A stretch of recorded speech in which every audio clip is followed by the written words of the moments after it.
اللهم صل وسلم على نبينا محمد وعلى آله وصحبه أجمعين.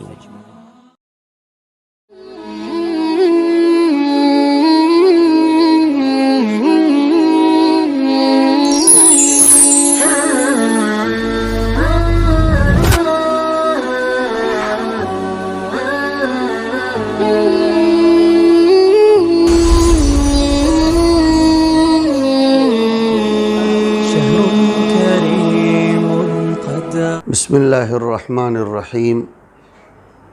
والصلاة والسلام علی رسول اللہ وعلی آلہ وصحابتہ ومن اہتدى بہدیہ الی یوم الدین، اما بعد۔ اس سے ایک نشست پہلے روزے کے مصالح اور حکمتوں پر روشنی ڈالتے ہوئے قرآن کریم کی زبان میں یہ کہا گیا تھا کہ روزے کا ایک بہت بڑا مقصد اور منشأ تشریع اللہ رب العزت نے خود بیان فرمایا ہے کہ لعلکم تتقون۔ تقوی جیسے کہ اس سے پہلے ذکر کیا گیا مزاج انسانی بنانے کا نام ہے، ادائیگی عبادات کا نام نہیں ہے۔ تقوی کی تین شکلیں ہیں، تین قسمیں ہیں۔ ایک عوام کا تقوی ہوتا ہے، ایک خواص کا تقوی ہوتا ہے، اور ایک اخص الخواص کا تقوی ہوتا ہے۔ جیسے دواؤں کے ڈوز الگ الگ ہوتے ہیں، کوئی بھی ماہر طبیب انسان کی انرجی، اس کا ویٹ اور اس کی صحت کو اور اس کی حالت کو دیکھ کر اس کے لیے نسخہ تجویز کرتا ہے۔ وہ اطباء بے وقوف سمجھے جاتے ہیں جو ہر قسم کے مریض کو ایک ہی طرح کی دوا دے کر تشفی اور علاج پہنچانے کی کوشش کریں۔ ویسے ہی علماء کرام نے کتاب و سنت کی روشنی میں لکھا کہ عوام کا تقوی تو صرف اتنا ہے کہ وہ کفر کو چھوڑ کر ایمان قبول کر لیں۔ اسی لیے قرآن کریم میں کفر کے مقابلے میں بھی تقوی کا لفظ آیا ہے۔ لیکن سماج میں دوسری قسم کے لوگ ہوتے ہیں جن کو خواص کہا جاتا ہے۔ خواص کا تقوی یہ ہے کہ اللہ کے اوامر کو اور ان کے فرائض کو ادا کر کے ان کے نواہی کو اور ان کے محرمات کو اور انہوں نے جن چیزوں سے منع کیا ہے انہیں چھوڑ دیا جائے۔ یہ خواص کا تقوی ہے، اس پر اکتفا کیا جانا چاہیے، اس سے زیادہ کا انہیں مکلف نہیں کرنا چاہیے۔ اسی لیے اللہ رب العزت نے فاتقوا اللہ ما استطعتم فرمایا ہے کہ اللہ تعالیٰ کا تقوی اختیار کرو جتنا تمہارے بس میں ہو، اور لا یکلف اللہ نفسا الا وسعہا۔ تو انسانی سماج میں دوسری قسم کا جو طبقہ ہے خواص کا، اس کے لیے اتنا کافی ہے کہ وہ اوامر کو بجا لائے اور نواہی سے اجتناب کرے۔ ہمارے اساتذہ میں حضرت شیخ الاسلام مولانا مدنی رحمۃ اللہ علیہ کے ایک تلمید رشید تھے، ہمارے استاذ بھی تھے اور استاذ الاساتذہ تھے، حضرت مفتی بیمات صاحب نور اللہ مرقدہ۔ ان سے ہم فلاح دارین کی زندگی میں تربیتی اور اصلاحی بیانات میں ایک جملہ بار بار سنتے تھے۔ حضرت جامعہ فلاح دارین کی مسجد میں بیٹھ کر فرماتے رہتے تھے کہ ایک وقت وہ آئے گا عن قریب کہ جس میں ایک شخص اگرچہ نوافل کو ادا نہ کرے، فرائض کی ادائیگی ہی پر اکتفا کر لے اور نواہی سے اور محرمات سے بچ جائے، چاہے چھوٹی موٹی کوئی کوتاہی اس سے سرزد ہو جائے، پھر بھی اس کو ولی اللہ کا لقب دینا چاہیے۔ دور پرفتن میں اتنا بھی اگر انسان کر لے تو اس کے لیے کافی ہے۔ تیسری قسم اخص الخواص کا طبقہ، اخص الخواص کا تقوی۔ اخص الخواص کا تقوی یہ ہے کہ اپنے دل کو ہر ایسی چیز سے خالی کر دینا جو اللہ کے علاوہ کی طرف مائل کرے، جو اللہ کے علاوہ کی طرف ہمیں متوجہ کرے، یعنی اپنے دل کو محبت الہیہ اور محبت نبویہ سے مملوء کرنا اور اپنے دل کو اللہ رسول کے علاوہ کی محبتوں سے خالی کر دینا، یہ بہت بڑے درجے کا تقویٰ ہے، یہ اخص الخواص کا تقویٰ ہے کہ پھر انہیں ہر جگہ اللہ ہی اللہ نظر آتا ہے، انہیں کوئی اور چیز نظر نہیں آتی۔ یہ تقویٰ تینوں قسم کا الگ الگ طبقات کے اعتبار سے جب انسان کے اندر آتا ہے تو اب ہمیں یہ بھی سننا ہے کہ اس تقوی کے فوائد کیا حاصل ہوتے ہیں، خود تقوی سے انسان کی زندگی میں کیا انقلاب پیدا ہوتا ہے، اس کو کیا کیا ملتا ہے۔ چنانچہ علماء کرام نے قرآن کریم کی متعدد اور متنوع آیات کریمہ کی روشنی میں یہ بات ارشاد فرمائی کہ تقوی کا سب سے بڑا فائدہ یہ ہے کہ انسان کو علم لدنی حاصل ہوتا ہے۔ جو ایسی چیزیں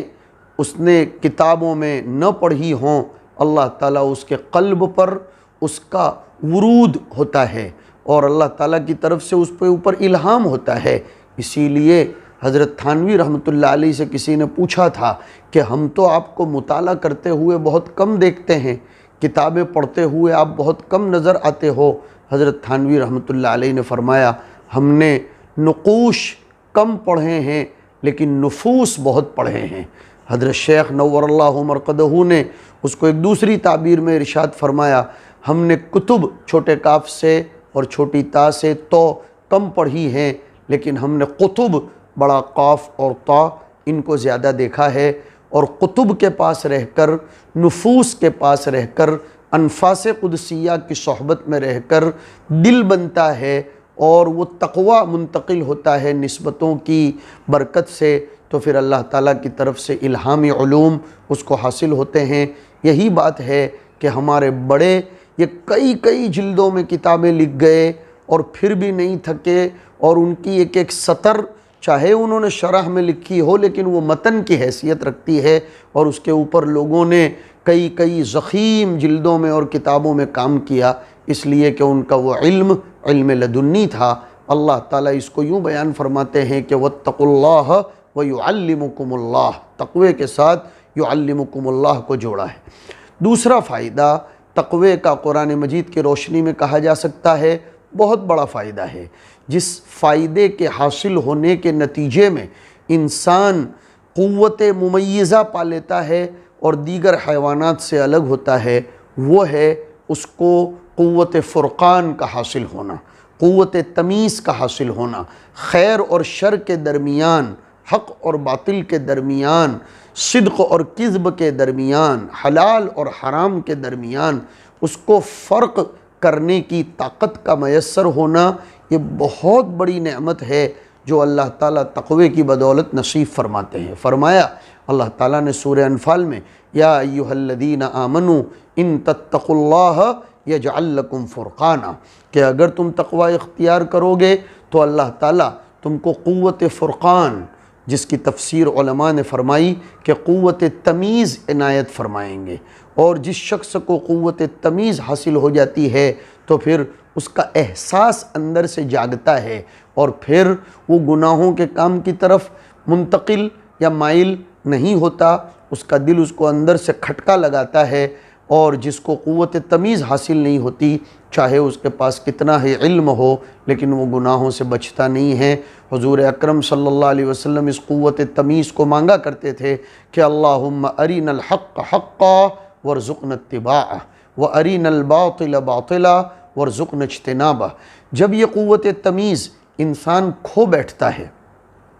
شیطان جب اس پر مسلط ہو جاتا ہے تو پھر اس کو برائیاں نیکیاں معلوم ہونے لگتی ہیں اور نیکیاں برائیاں معلوم ہونے لگتی ہیں۔ اللہ پاک اس کو ارشاد فرماتے ہیں، افمن زین لہ سوء عملہ فرآہ حسنا، اور فرمایا بل سولت لکم انفسکم امرا۔ تو قوت تمیز تقوی کی برکت سے حاصل ہوتی ہے۔ ایک بہت بڑا فائدہ تقوی کی برکت سے جو حاصل ہوتا ہے وہ یہ کہ اللہ کی معیت خاصہ حاصل ہو جاتی ہے۔ اللہ تعالیٰ کی دو قسم کی معیتیں ہیں، ایک معیت عامہ جو دنیا کے ہر انسان کو حاصل ہے، نگہداشت، حفاظت اور اس کا مراقبہ، اس کا پیچھا کرنے کی، لیکن اللہ تعالیٰ کی ایک معیت خاصہ ہے جو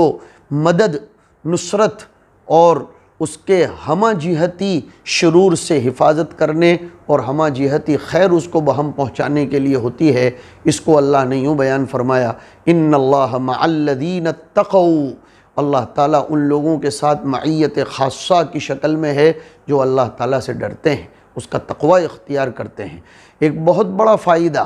جو ہم لوگ تعویذوں کی شکل میں تلاش کرتے ہیں وہ تقوی کے ذریعے حاصل ہوتا ہے، وہ ہے رزق میں برکت،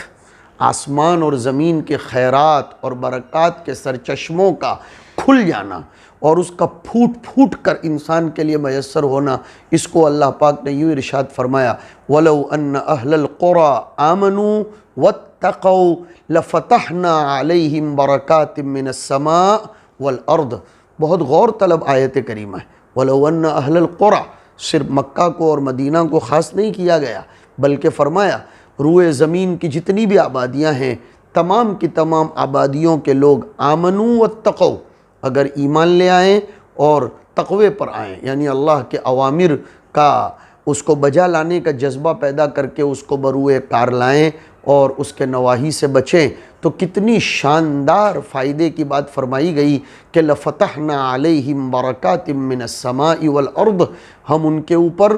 آسمانوں سے برکتوں کو کھول دیں گے۔ برکات جمع کا لفظ ہے، اور فتحنا اللہ تعالیٰ جمع متکلم کے ساتھ اپنی شان جلالی کو